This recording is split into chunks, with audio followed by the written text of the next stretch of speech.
الحمد لله رب العالمين والعاقبة للمتقين ولا عدوان إلا على الظالمين والصلاة والسلام على سيد الأنبياء وإمام المرسلين نبينا محمد وعلى آله وأصحابه أجمعين أما بعد. கனிமிக்க சகோதர சகோதரிகளே, இது இஸ்லாமிய வரலாறு வகுப்பு.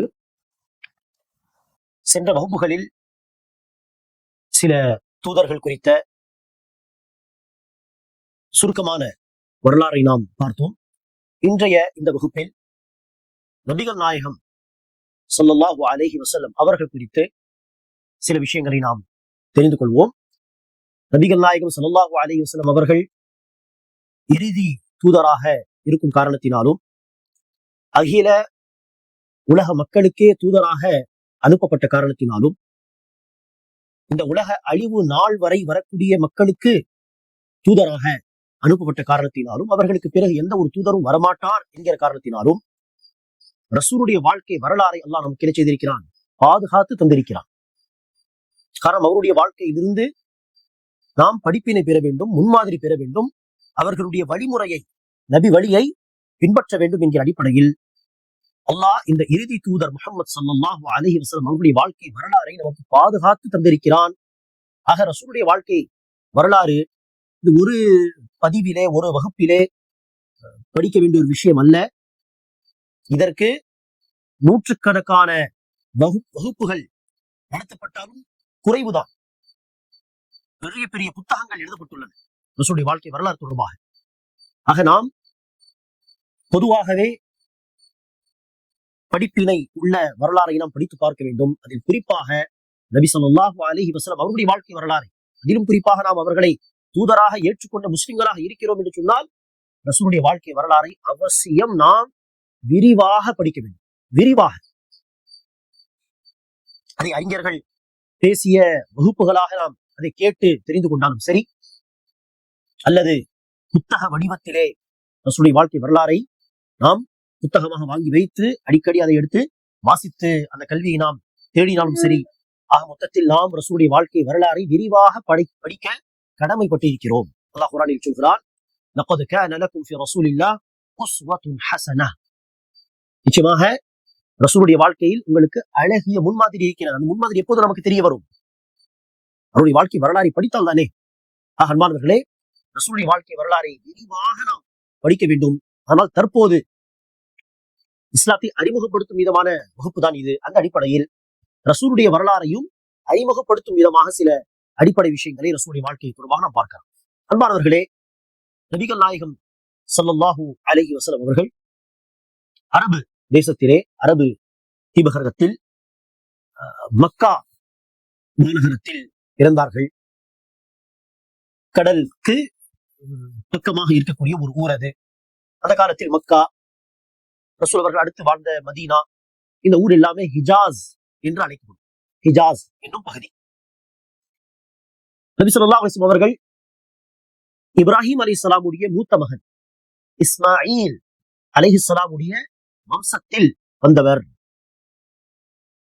நபி ஸல்லல்லாஹு அலைஹி வஸல்லம் அவர்களுடைய குடும்பத்தின் பெயர் பனு ஹாஷிம். அவருடைய கோத்திரம் குரைஷ் என்னும் கோத்திரம். நபி ஸல்லல்லாஹு அலைஹி வஸல்லம் அவர்கள் ஒரு ஹதீஸில் சொல்கிறார்கள், அல்லாஹ் இஸ்மாயில் அலைஹிஸ்ஸலாமுடைய சந்ததியில் கினானா என்பவர்களை தேர்வு செய்தான். கினானாவில் அல்லாஹ் சுப்ஹானஹு வ தஆலா குரைஷ் கோத்திரத்தை தேர்வு செய்தான். பல கோத்திரங்கள் உண்டு கினானாவில், அதில் குரைஷ் கோத்திரத்தை தேர்வு செய்தான். குரைஷ் கோத்திரத்தில் பல குடும்பங்கள் உண்டு, அதில் அல்லாஹ் பனு ஹாஷிமை தேர்வு செய்து பனு ஹாஷிமில் அல்லாஹ் என்னை தேர்வு செய்தான் என்று நபி ஸல்லல்லாஹு அலைஹி வஸல்லம் அவர்கள் தன்னை அறிமுகப்படுத்துகிறார்.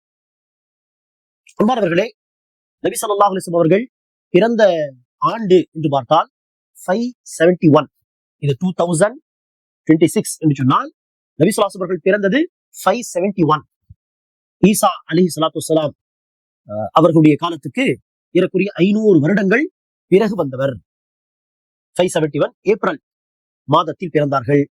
அரபி கணக்குப்படி சொல்வதாக இருந்தால் ஹிஜ்ரி கணக்கு இருக்கிறதே, அந்த ஹிஜ்ரி என்கிற அந்த கணக்கு ஆரம்பிக்கப்படுவதற்கு 53 வருடங்கள் முன்பு, ஹிஜ்ரத் சம்பவத்துக்கு 53 வருடங்கள் முன்பு நபி ஸல்லல்லாஹு அலைஹி வஸல்லம் அவர்கள் ரபியுல் அவ்வல் மாதம் 9ஆம் தேதி பிறந்தார்கள். 12ஆம் தேதி, 8ஆம் தேதி என்றெல்லாம் பல கருத்துக்கள் உண்டு. அதில் 9ஆம் தேதி என்பது சிறந்த கருத்து. ரபியுல் அவ்வல் மாதம் 9ஆம் தேதி ஹிஜ்ரத்துக்கு 53 வருடங்கள் முன்பு பிறந்தார்கள். சரியாக அந்த ஆண்டுதான், ரசூல் அவர்கள் பிறந்த அந்த ஆண்டுதான் யானைப்படை சம்பவம் நடந்தது. மக்காவில் இருக்கக்கூடிய இந்த கஅபத்துல்லாஹ் பழைய கட்டிடம். ஆனால் அதை பார்ப்பதற்கு எங்கிருந்தோ மக்கள் வருகிறார்கள் என்று பொறாமைப்பட்ட அபுரஹா என்கிற ஒரு நஸ்ரானி அரசன் யமன் நாட்டிலே அவன் நினைச்சுகிறான். பொறாமைப்பட்டு ஒரு பெரிய கனீசாவை, ஒரு ஆலயத்தை உருவாக்குகிறான். அங்கு போவதற்கு பதிலாக மக்கள் இங்கு வர வேண்டும் என்று. ஆனால் நினைத்தது நடக்கவில்லை. அந்த கோபத்தில் அந்த அபரஹா என்கிற அரசன் காபத்துல்லாவை இடிப்பதற்காக வேண்டி படையெடுத்து வருகிறான். அதில் யானையும் இருக்கிறது. வந்து இடிக்க முற்பட்ட பொழுதுதான் அல்லாஹ் சின்ன சின்ன பறவைகளை அனுப்பி, பறவைகளின் கூட்டம் வந்தது.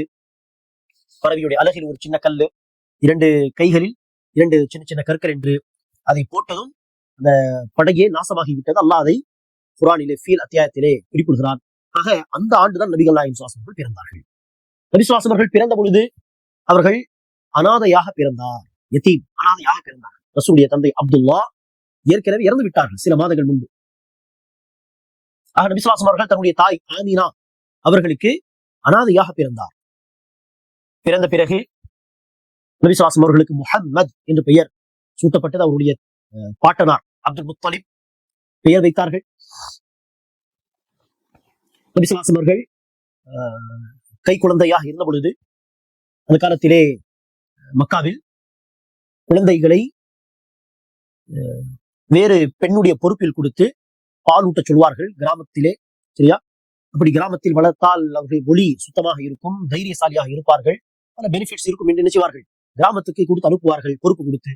அவ்வாறு நபி ஸல்லல்லாஹு அலைஹி வஸல்லம் அவர்களை ஹலீமா என்கிற ஒரு பெண்மணியிடம் ஒப்படைத்தார்கள். ஆக நபி ஸல்லல்லாஹு அலைஹி வஸல்லம் அவர்களுடைய செவிலி தாய் ஹலீமா சஅதியா அவர்களிடத்தில் நபி ஸல்லல்லாஹு அலைஹி வஸல்லம் அவர்கள் சிறு பிள்ளையாக, கை குழந்தையாக இருந்த பொழுது சென்றார்கள். ஏறக்குறைய ஒரு 5 வருடங்கள் அவரிடத்தில் இருந்திருப்பார்கள். நபி ஸல்லல்லாஹு அலைஹி வஸல்லம் அவர்களுக்கு 5 வயது இருந்த பொழுது ஒரு அற்புதம் நடந்தது. மாணவர்கள், மலக்குமார்கள் வந்து 5-6 வயது உள்ள நபி ஸல்லல்லாஹு அலைஹி வஸல்லம் அவர்களை கீழே படுக்க வைத்து ரசூலுடைய உள்ளத்திலிருந்து ஷைத்தானிய தன்மையை தூக்கி எறிந்தார்கள். ரசூலுடைய இதயத்தை சுத்தம் செய்தார்கள். ஆக இதை பார்த்து பயந்து போன ஹலீமா அவர்களுடைய சொந்த பிள்ளைகள் நடந்ததை பார்த்ததை அறிவிக்க, யாரோ பெற்ற பிள்ளை, நம்முடைய பொறுப்பு ஏதாவது ஆகிவிடுமோ என்று பயந்து நபி ஸல்லல்லாஹு அலைஹி வஸல்லம் அவர்களை கொண்டு வந்து விட்டு விட்டார்கள். இதற்கு பிறகு ஒரு ஏறக்குறைய 2 வருடங்கள் நபி ஸல்லல்லாஹு அலைஹி வஸல்லம் தன்னுடைய தாய் ஆமீனா அவர்களிடம் இருந்தார்கள். 6 வயது இருந்து 8 வயது வரை 2 வருடம். அடுத்து அவருடைய தாயும் வஃபாத்தாகி விட்டார்கள், ஆமீனா அவர்கள். அடுத்து நபி ஸல்லல்லாஹு அலைஹி வஸல்லம் அவர்களை அவருடைய பாட்டனார் அப்துல் முத்தலிப் அவர்கள் வளர்த்தார். மன்னிக்க வேண்டும், ரசூலுக்கு 6 வயது இருக்கும் பொழுதே அவருடைய தாயார் இறந்து விட்டார்கள். 6 வயது முதல் 8 வயது வரை 2 வருடங்கள் அப்துல் முத்தலிப் பாட்டனாருடைய பராமரிப்பில் இருந்தார்கள். அடுத்து அவர்களுடைய பாட்டனார் அப்துல் முத்தலிப் அவர்களும் இறந்து விட்டார். அதற்கடுத்துதான் ரசூலுடைய பெரிய தந்தை அபூ தாலிப் அவர்கள் ரசூலை வளர்த்தார்கள். மிக பாசத்தோடு செல்லமாக வளர்த்தார்கள். தன்னுடைய பிள்ளைகளை விட நபிகள் நாயகம் ஸல்லல்லாஹு அலைஹி வஸல்லம் அவர்கள் மீது அதிகமான அன்பை செலுத்தினார்கள். எந்த அளவிற்கு என்றால் ரசூலுல்லாஹி ஸல்லல்லாஹு அலைஹி வஸல்லம் அவர்களுக்கு ஒரு 10-11 வயது இருந்திருக்கும். அந்த காலத்திலே அபூ தாலிப் ரசூலுடைய பெரிய தந்தை அவர்கள் வியாபாரம் தொடர்பாக, வணிகம் தொடர்பாக ஷாம் நாட்டுக்கு பயணம் செய்கிறார். அந்த பயணத்தில் நபிகள் நாயகம் ஸல்லல்லாஹு அலைஹி வஸல்லம் அவர்களை அழைத்து செல்கிறார். யோசித்து பாருங்கள், வியாபாரம் சம்பந்தமாக, பிசினஸ் சம்பந்தமாக பயணம் செய்தால் யாராவது தன்னுடைய பிள்ளைகளை எல்லாம் அழைத்து செல்வார்களா? அதுவும் அந்த காலத்தில் தூரமான பயணம், கஷ்டமான பயணம். ஆனால் அழைத்து சென்றார் என்று சொன்னால் அவ்வளவு பாசம். அடுத்த நபி ஸல்லல்லாஹு அலைஹி வஸல்லம் அவர்கள் அபூ தாலிப் அவர்களிடத்தில் வளர்ந்தார்கள். நபி ஸல்லல்லாஹு அலைஹி வஸல்லம் அவர்கள் ஓரளவுக்கு வளர்ந்த பிறகு அபூ தாலிபுக்கு பொருளாதார ரீதியாக அவர்களுக்கு பல பிள்ளைகள், ரசூலையும் அவர்கள் வளர்த்து வருகிறார். அவருக்கு பொருளாதார ரீதியாக ஒரு சப்போர்ட் பண்ண வேண்டும் என்கிற அந்த எண்ணத்தில் நபி ஸல்லல்லாஹு அலைஹி வஸல்லம் அவர்கள் ஆடுகளை வைப்பார்கள். சிறு வயதிலே ஆடுகளை வைத்து அந்த காசை அபூ தாலிபுக்கு தருவார்கள். வளர்ந்து வாலிபராக மாறிய பிறகு நபி ஸல்லல்லாஹு அலைஹி வஸல்லம் அவர்கள் தன்னுடைய பெரிய தந்தை போல் மக்காவில் பரவலாக இருந்த வேலை வாய்ப்பு இதுதான், பிசினஸ் தான். அவரும் வணிகம் செய்ய தொடங்கினார்கள். ஒரு சிறந்த வணிகர் விசுவாசம் அவர்கள், ஒரு சிறந்த ஒரு சக்சஸ்ஃபுல் பிசினஸ் மேனாக இருந்தார்கள். பிசினஸ் செய்தால் நல்ல லாபத்தை நபிசுல்லாஹு அவர்கள் கொண்டு வருவார்கள். இதை குறித்து கேள்விப்பட்ட அந்த காலத்தில் இருந்த ஒரு பணக்கார பெண்மணிதான் மக்காவிலே ஹதீஜா ரலியல்லாஹு அன்ஹா. அவர்கள் நபிசுல்லாஹு அவர்களை குறித்து இவ்வாறு கேள்விப்பட்டதும், சரி இன்வெஸ்ட்மெண்ட் செய்து, முகமது அவர்கள் காசை கொடுத்து இன்வெஸ்ட்மெண்ட் செய்து வியாபாரம் செய்யலாமே, இந்த பார்ட்னர்ஷிப், ஒருவர் இன்வெஸ்ட் செய்ய இன்னொருவர் உழைப்பு செய்வது, அப்படி செய்யலாமே என்று இன்வெஸ்ட் செய்தார்கள். நபிசுல்லாஹு அவர்கள் வியாபாரம் செய்வதற்காக ஷாம் நாட்டுக்கு சென்றார்கள். அவர்களோடு ஹதீஜா நாயகி ரலியல்லாஹு அன்ஹா அவர்களுடைய அடிமை மைசரா அவர்களும் இருந்தார். நபிசுல்லாஹு அவர்கள் எப்படி வியாபாரம் செய்கிறார், ரசூலுடைய பேச்சு எப்படி இருக்கிறது, ரசூலுடைய குணங்கள் என்ன, அத்தனை விஷயங்களையும் பார்த்தவர். நல்ல லாபத்தோடு ரசூல் அவர்கள் திரும்பி லாபத்தையும் கொடுத்தார். அதேபோல் மைசரா ரசூலை குறித்து புகழ்ந்தும் பேசினார். இதெல்லாம் கேட்ட ஹதீஜா நாயகி ஒரு விதவை பெண்ணாக இருந்தார்கள். 2 முறை திருமணம் முடித்து விதவையாக இருந்தார்கள். ஆக நபிசுல்லாஹு அவர்களை திருமணம் முடித்துக் கொள்ளலாம் என்கிற ஒரு யோசனை வந்து அவர்கள் தன்னுடைய தோழியிடம் சொல்லி அனுப்பினார்கள். அவர்கள் ரசூலுடைய குடும்பத்திடம் பேசியதும் அவர்கள் ரசூலிடம் கேட்க நபிசுல்லாஹு அவர்களும் சரி என்று சொன்னார்கள். நபிசுல்லாஹு அவர்களுக்கும் ஹதீஜா நாயகி ரலியல்லாஹு அன்ஹா அவர்களுக்கும் திருமணம் நடந்தது. அப்போது ரசூல் அவர்களுக்கு 25 வயது இருந்ததாகவும் ஹதீஜா ரலியல்லாஹு அன்ஹா அவர்களுக்கு 40 வயது இருந்ததாகவும் சொல்லப்படுகிறது. பிரபலமான கருத்தின் அடிப்படையில் இந்த இருவருக்கு பிறந்த குழந்தைகள் தான் யார்? நபிசுல்லாஹு அவர்களுடைய பிள்ளைகள் எல்லோரும். ரசூலுக்கு மற்ற மனைவிமார்கள் இருந்தார்கள். ஹஃப்ஸா, சௌதா, ஆயிஷா, உம்மு ஹபீபா, உம்மு சலமா, சஃபியா, ஜுவைரியா, அதே போல ஜைனப் பின்து ஜஹஷ், ஜைனப் பின்து ஹுசைமா என்று இந்த மனைவிமார்களுக்கு ரசூலுல்லாஹி அவர்களுக்கு குழந்தைகள் பிறக்கவில்லை. ஹதீஜா நாயகி ரலியல்லாஹு அன்ஹா அவர்களும் ரசூலுக்கும் பிறந்த பிள்ளைகள் தான் 4 பெண் பிள்ளைகள். ஃபாத்திமா, ருக்கையா, உம்மு குல்சூம், ஜைனப். அதே போல 2 பெண் பிள்ளைகள் ஹாசிம் மற்றும் அப்துல்லா. நபி ஸல்லல்லாஹு அவர்களுக்கு அதே போல இன்னொரு பிள்ளை ரசூலுக்கு இருந்தார்கள், இப்ராஹிம் என்று. அவர்கள் ஹதீஜா ரலியல்லாஹு அன்ஹா அவர்களுக்கு பிறக்கவில்லை. மாரியா கிபித்தியா அவர்களுக்கும் ரசூலுக்கும் பிறந்தவர்கள். ஆக ரசூலுக்கும் ஹதீஜா ரலியல்லாஹு அன்ஹா அவர்களுக்கு பிறந்தவர்கள் 6 பேர். இது 25 வயது, ரசூலுக்கு 25 வயது இருந்த பொழுது நடந்த சம்பவம். அடுத்த நபி ஸல்லல்லாஹு அலைஹி வஸல்லம் 40 வயதை அடைந்த போதுதான் நபி ஸல்லல்லாஹு அலைஹி அவர்களுக்கு உண்மை கனவுகள் வர ஆரம்பித்தது. இதுதான் நபித்துவத்தின் ஆரம்பம். அல்லாஹ் ரசூலுக்கு வழங்கிய அந்த வஹி, இறை செய்தியுடைய ஆரம்பம் இந்த உண்மை கனவுகள். எதை பார்த்தாலும் கனவில் காலையில் அப்படி அது நடந்துவிடும், அப்படி அது நிகழ்ந்துவிடும். ஒரு 6 மாத அளவு ரசூல் அவர்கள் இப்படி உண்மை கனவுகள் பார்த்துக் கொண்டிருந்தார்கள். அதே போல ரசூல் அவர்கள் தனிமையை விரும்புவார்கள். என்ன மக்கள் சிலைகளை வணங்குகிறார்களே, இது தவறு. அப்படி இருக்க சரியான கொள்கை என்ன? எப்படி படைத்த இறைவன் அல்லாஹ், அவனை எப்படி வணங்க வேண்டும், எது நேரான பாதை என்கிற அந்த யோசனை ரசூலுக்கு இருக்கும்.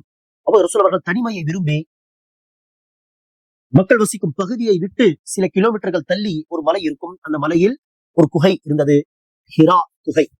அந்த குகையில் தேவையான அளவுக்கு சத்து மாவு, தண்ணீர் எடுத்து செல்வார்கள். அது காலியான பிறகு வீட்டுக்கு வருவார்கள். மீண்டும் தேவையான பொருட்களை எடுத்துக்கொண்டு திரும்பி விடுவார்கள். இப்படி தனிமையை விரும்பி அங்கே இருப்பார்கள், சிந்தித்துக் கொண்டிருப்பார்கள். ரசூலுக்கு 40 வயது பூர்த்தியாகிவிட்டது. இப்படி இருக்க ஒரு நாள் நபி ஸல்லல்லாஹு அலைஹி அவர்கள் ஹிரா குகையில் தனிமையில் உட்கார்ந்து சிந்தித்துக் கொண்டிருக்க, அப்போதான் திடீரென்று சஹர் நேரத்திலே, அதாவது விடியற் காலை நேரத்துக்கு முன்பாக ஒரு 3-4 மணி அளவு எப்படி இருக்கும், அந்த நேரத்தில் ஜிப்ரீல் அலைஹிஸ்ஸலாத்து வஸ்ஸலாம் அவர்கள் திடீரென்று அந்த குகையில் வந்து விட்டார்.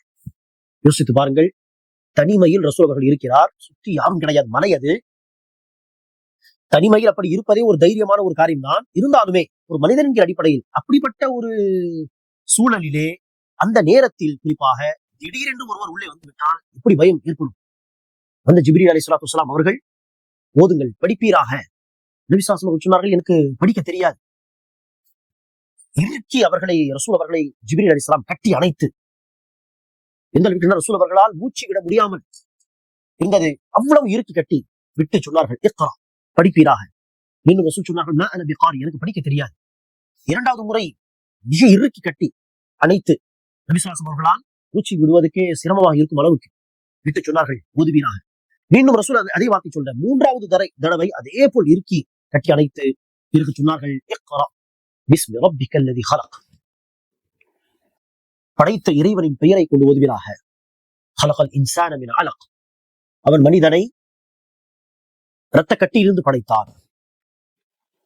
இக்ரா ரப்புக்கல் அக்ரம், ஓதுவீராக உமது இறைவன் அல்லாஹ் மிக சங்கை மிக்கவன், மிக கொடையாளி. அல்லது அல்லம பில் கலம், அவன் தான் பேனாவை கொண்டு கற்றுக் கொடுத்தான். அல்லமல் இன்சான மா லம் யஅலம், மனிதனுக்கு தெரியாதவற்றை எல்லாம் சொல்லிக் கொடுத்தான். இவ்வாறு முதல் வஹி நபி ஸல்லல்லாஹு அலைஹி வஸல்லம் அவர்களுக்கு வழங்கப்பட்டது. நபி ஸல்லல்லாஹு அலைஹி வஸல்லம் அவர்கள் பயந்து வீட்டுக்கு வந்தார்கள், ஓடி வந்தார்கள். வந்து தஸ்ஸிரூனி ஜம்பிரூனி, போர்வை போர்த்துங்கள், போர்வை போர்த்துங்கள் என்று சொன்னார்கள் நடுநடுங்கியவர்களாக. அப்போது போர்வையை போர்த்தி விட்டு ஹதீஜா ரலியல்லாஹு அன்ஹா என்ன நடந்தது என்று கேட்க நபி ஸல்லல்லாஹு அலைஹி வஸல்லம் அவர்கள் நடந்தது எல்லாம் சொன்னார்கள். அப்போது ரசூலுக்கு ஆறுதல் சொல்லும் விதமாக ஹதீஜா ரலியல்லாஹு அன்ஹா சொன்னார்கள், கல்லா வல்லாஹி லா யுஹ்ஸீக அல்லாஹு அபதா, நீங்கள் பயப்பட வேண்டாம், அல்லாஹ் மீது ஆணையாக அல்லாஹ் உங்களை கைவிட மாட்டான், அல்லாஹ் உங்களை வீணாக்க மாட்டான். இன்னக லதஸிலு ரஹிம், நீங்கள் உறவுகளை பேணி நடக்கிறீர். வதஹ்மிலுல் கல், பிறருடைய சுமை சுமக்கிறீர். வதக்ரித் தைஃப், விருந்தாளிகளை உபசரிக்கிறீர். வதக்ஸிபுல் மஅதூம், இல்லாதவர்களுக்கு நீங்கள் கொடுத்து உதவுகிறீர். வதுஈனு அலா நவாஇபில் ஹக், சத்திய பாதையில் யாருக்கு என்ன சோதனை வந்தாலும் நீங்கள் விரைந்து சென்று உதவி செய்கிறீர். அப்படி இருக்க அல்லாஹ் உங்களை வீணாக்க மாட்டான், நீங்கள் பயப்பட தேவையில்லை. இதற்கடுத்து உடனே ஜிப்ரீல் இஸ்லாம் அவர்கள் வரவில்லை. சில நாட்கள் ஒரு இடைவெளிக்கு பிறகு இரண்டாவது முறை ஜிப்ரீல் இஸ்லாம் அவர்கள் வந்தார்கள். நபி ஸல்லல்லாஹு அலைஹி வஸல்லம் அவர்கள் வீட்டை விட்டு வெளியேறுகிறார். பார்த்தால் பெரிய உருவத்தில் ஜிப்ரீல் இஸ்லாம் அவர்கள் இருக்கிறார், உட்கார்ந்து இருக்கிறார். எங்கு பார்த்தாலும் அவருடைய ரெக்கைகள் 600 ரெக்கைகள் தான் தெரிகிறது. ஸ்பேஸ், இந்த கால் இடத்தையே நிரப்பும் அளவிற்கு அவருடைய பிரம்மாண்டமான படைப்பு. பார்த்து மீண்டும் பயந்து போய்விட்டார். நபி ஸல்லல்லாஹு அலைஹி வஸல்லம் அவர்கள் உள்ளே வந்து தஸ்ஸிரூனி தஸ்ஸிரூனி, போர்வை பொருத்துங்கள், போர்வை பொருத்துங்கள் என்று சொல்ல போர்வை பொருத்தினார்கள். அப்போதான் அல்லாஹ் இரண்டாவது வஹியை இறக்கி வைக்கிறான். இறை செய்தி, யா அய்யுஹல் முஸம்மில் யா அய்யுல் முத்தஸ்ஸிர் என்கிற வசனங்கள். அதில் அல்லாஹ் சுப்ஹானஹு வ தஆலா ரசூலுக்கு பொறுப்பை கொடுத்து விட்டான். போர்வை பொறுத்திருப்பவரே, எழுந்து மக்களை அச்சமூட்டி எச்சரிக்கை செய்வீராக. கும் ஃபஅன்திர் வரப்பக ஃபகப்பிர் வஸியாபக ஃபதஹிர் வர்ருஜ்ஸ ஃபஹ்ஜுர், பொறுப்பை அல்லாஹ் கொடுத்து விட்டார். ஆக மக்களை இப்போது சத்திய பாதை நோக்கி அழைக்கும் அந்த பணியை நபிகள் நாயகம் ஆரம்பத்தில் 3 வருடங்கள் ரகசியமாக செய்தார்கள். பகிரங்கமாக சபையில் வந்து மக்களுக்கு மத்தியில் வந்து பேசுவதை விட்டுவிட்டு ரகசியமாக மிக நம்பகமான மக்களை, மிக நெருங்கிய உறவினர்களை, மிக நெருங்கிய நண்பர்களை மாத்திரம் சந்தித்து எடுத்துச் சொல்வார்கள். இவ்வாறு கொஞ்சம் கொஞ்சமாக மக்கள், சஹாபாக்கள், நம்பிக்கை கொண்டவர்கள் சேர்ந்தார்கள். அவ்வாறு அந்த ஆரம்ப காலகட்டத்தில் இஸ்லாத்தை தழுவிய முதல் முஸ்லிம் தான் அபூபக்கர் ரலியல்லாஹு அன்ஹு, முதல் பெண்மணி தான், முஸ்லிம் பெண்மணி தான் ஹதீஜா ரலியல்லாஹு அன்ஹா, முதல் சிறுவர் தான் அலி ரலியல்லாஹு அன்ஹு, முதல் அடிமை தான் ஸைத் பின் ஹாரிஸா, ரசூலுடைய அடிமை மற்றும் வளர்ப்பு பிள்ளை. இன்னும் பல பேர் ஆரம்பத்தில் இஸ்லாத்தை தழுவினார்கள். 3 வருடங்கள் ரகசிய அழைப்பு பணி. 3 வருடங்களுக்கு பிறகு நபிகள் நாயகம் பகிரங்கமாக அழைக்க தொடங்கினார்கள். பகிரங்கமாக அழைக்க தொடங்கியதும் பிரச்சனைகளும் வந்தது, நிறைய பிரச்சனைகள், சோதனைகள். நபிகள் நாயகம் தொழுது கொண்டிருந்தால் ரசூலை வந்து அடிப்பார்கள். இஸ்லாத்தை தழுவிய சஹாபாக்களை அடிப்பார்கள். சில சஹாபாக்கள் இந்த பாதையில் கொல்லப்பட்டார்கள், ஷஹீதாக்கப்பட்டார்கள். ஒரே காரணத்திற்காக, படைத்த இறைவனை மட்டுமே வணங்க வேண்டும், படைப்பினங்களை வணங்கக்கூடாது என்கிற கொள்கையை ஏற்ற அந்த கொள்கையை சொன்ன ஒரே காரணத்திற்காக சில சஹாபாக்கள் ஷஹீதாக்கப்பட்டார்கள். பல சஹாபாக்கள் பல விதமான பிசிக்கலி அவர்களை டார்ச்சர் செய்தார்கள், பல சோதனைகளை சந்தித்தார்கள். இருந்தாலும் எந்த சோதனையை பார்த்தும் நபிகள் நாயகம் அவர்களோ சஹாபாக்களோ பயந்து தன்னுடைய வேலை நிப்பாட்டவில்லை, தொடர்ந்து உழைப்பு செய்தார்கள். ஆம், இந்த சோதனைகளுக்கு மத்தியில் யார் தன்னுடைய ஈமானை குறித்து பயப்படுகிறார்களோ அவர்கள் தன்னுடைய ஈமானை பாதுகாக்க என்ன செய்யலாம்? மக்காவை விட்டுவிட்டு அல்லாஹ்வுக்காக, தன்னுடைய ஈமான், தன்னுடைய இஸ்லாத்தின் பாதுகாப்புக்காக, தன்னுடைய சொந்த ஊரை, தன்னுடைய சொத்து எல்லாத்தையும் விட்டுவிட்டு ஹிஜ்ரத் மைக்ரேஷன் செய்து என்ன செய்யலாம்? ஹபஷா, அபிசீனியா என்கிற எத்தியோப்பியா, அந்த பகுதிக்கு போகலாம் என்று நபிகள் நாயகம் அனுமதி தந்தார். ஆக இந்த பகிரங்க அழைப்பு பணி தொடங்கி 1-2 வருடங்களுக்கு பிறகு சில நபி தோழர்கள் படி அபிசீனியாவுக்கு தன்னுடைய ஈமானை பாதுகாக்க இடம் பகிர்ந்து கூட என்ன செய்தார்கள்? போனார்கள்.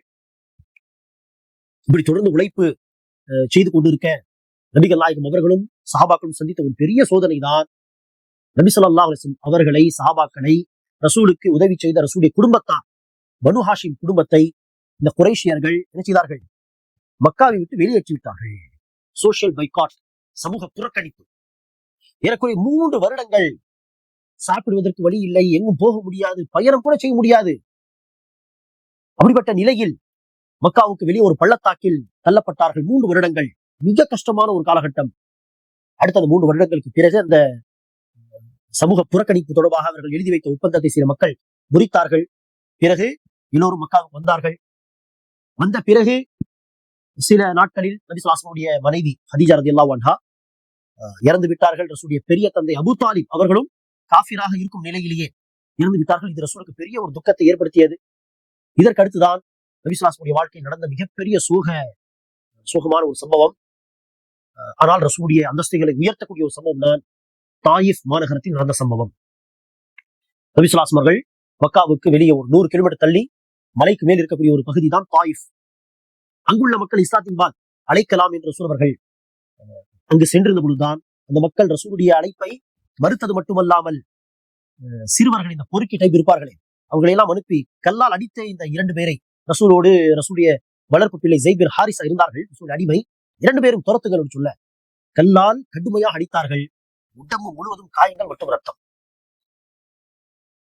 அப்படிப்பட்ட நிலையில் மலக் ஜிப்ரீல் அலைஹிஸ்ஸலாம் வந்து கேட்கிறார் ரசூலிடத்தில், நீங்கள் சரி என்று சொன்னால் இந்த ஊரையே 2 மலைகளுக்கு மத்தியிலே அழித்து நாசமாக்கி விடுவோம். ரசூல் சொன்னார்களே, வேண்டாம், விட்டுவிடுங்கள். இவர்கள் இல்லை என்று சொன்னாலும் இவர்களுடைய சந்ததி நிச்சயமாக இந்த சத்திய கொள்கையை ஏற்றுக்கொள்வார்கள் என்று நான் நம்புகிறேன். பாருங்கள் எவ்வளவு பெரிய மன்னிக்கக்கூடிய தன்மை. சுப்ஹானல்லாஹ். கற்பனை கூட நம்மால் செய்து பார்க்க முடியுமா? இன்று நாம் சின்ன சின்ன விஷயத்துக்காக உறவுகளை முறித்துக் கொள்கிறோம். இங்கு உடல் முழுவதும் அடித்து ரத்தமாக ஆக்கி வைத்திருக்கிறார். இருந்தாலும் ரசூல் அவர்கள் மன்னித்து விட்டார்கள். சில நாட்கள் கழித்து கூட இல்லை, அதே நிலையில் உடனே மன்னித்து விட்டார்கள். வேண்டாம், விட்டுவிடுங்கள். எவ்வளவு பெரிய ஒரு நற்குணம் இது. இப்படி ரசூலுல்லாஹி அவர்கள் பல சோதனைகளை சந்தித்து உள ரீதியா மக்கள் ரசூலை பார்த்து பைத்தியக்காரன், சூனியவாதி என்றெல்லாம் பேசுகிறார்கள். எதுக்கு? கொள்கையின்பால் அழைக்கும் ஒரே காரணத்திற்காக. இங்க பிசிக்கலி எவ்வளவு பெரிய டார்ச்சர். ரசூல் அவர்கள் ஒரு மனிதனாக ரசூலை குறித்து நாம் யோசித்து பார்த்தால் உடைந்து போயிருப்பார்களா இல்லையா? அப்படிப்பட்ட நேரத்தில் தான் ரசூலுக்கு ஒரு பலத்தை கொடுப்பதற்காக, ரசூலின் அந்தஸ்துகளை உயர்த்துவதற்காக அல்லாஹ் சுப்ஹானஹு வ தஆலா மிஅராஜ் பயணத்திலே ரசூலை அழைத்தான். விண்ணுலக பயணம். 7 வானங்களை தாண்டி ரசூல் ஸல்லல்லாஹு அலைஹி வஸல்லம் அவர்கள் அழைத்து செல்லப்பட்டார்கள். அல்லாஹ்வுடைய சிம்மாசனத்துக்கு நெருக்கமாக போய் நின்று அல்லாஹ்வுக்கும் ரசூலுக்கும் மத்தியிலே ஒரு திரை மாத்திரம்தான் இருந்தது. நேரடியாக அல்லாஹ்வை பார்க்கவில்லை, நேரடியாக பேசினார்கள். அடுத்து அல்லாஹ் 5 வேளை தொழுகையை கடமையாக்கினார். அந்த நேரத்தில் தான் இந்த கடமை வாங்கி கொண்டு வந்தார்கள். மீண்டும் அதே வீரியமாக தன்னுடைய பணிகளில் ஈடுபட்டார்கள். அடுத்துதான் அல்லாஹ் மக்காவை விட்டு ஹிஜ்ரத் செய்து மதீனா போகக்கூடிய சூழலை ஏற்படுத்தினான். ரசூலை கொல்ல வேண்டும் என்று சதி செய்யப்பட்டது. அப்போது அல்லாஹ் சுப்ஹானஹு வ தஆலா மக்காவை விட்டு மதீனா போகக்கூடிய அனுமதி கொடுத்தான். மதீனா வந்த பிறகு அங்கு மாத்திரம் பிரச்சனைகள் முடிவடைந்து விட்டு அப்படியல்ல, அங்கும் பிரச்சனைகள் இருந்தது. ஏற்கனவே இருந்த எதிரிகள் ஒரு எதிரிகள், அந்த மக்கத்து காஃபிர்கள். ஆனால் மதீனா வந்த பிறகு மக்கத்து காஃபிர்கள் இருக்கிறார்கள் எதிரிகளாக. அதுபோக மதீனாவில் நயவஞ்சகர்கள் என்கிற ஒரு கூட்டம் உருவானது. அவர்கள் அதே போல மதீனாவில் வசித்து வந்த யூதர்கள், இவர்களும் எதிரிகளாக மாறினார்கள். 3 எதிரிகளை எதிர்கொள்ளக்கூடிய ஒரு காலகட்டம் தான் மதீனா வாழ்க்கை. நபியாக்கப்பட்டு 41 வயதில் நபியாக்கப்பட்டு 13 வருடங்கள் மக்காவிலும் அடுத்து ஒரு 10 வருடங்கள் மதீனாவில் ரசூல் அவர்கள் வாழ்ந்தார்கள். அந்த மதீனா வாழ்க்கையில் பல போர், இந்த காஃபிர்கள் போர் தொடுத்து பல முறை பத்ர் போர், உஹது போர், அகல் போர், பனுல் முஸ்தலிக் போர் என்று பல போர்கள் நடந்தது. அதில் பெரும்பாலான போர்களில் அல்லாஹ் முஸ்லிம்களுக்கு தான் வெற்றியை கொடுத்தார்.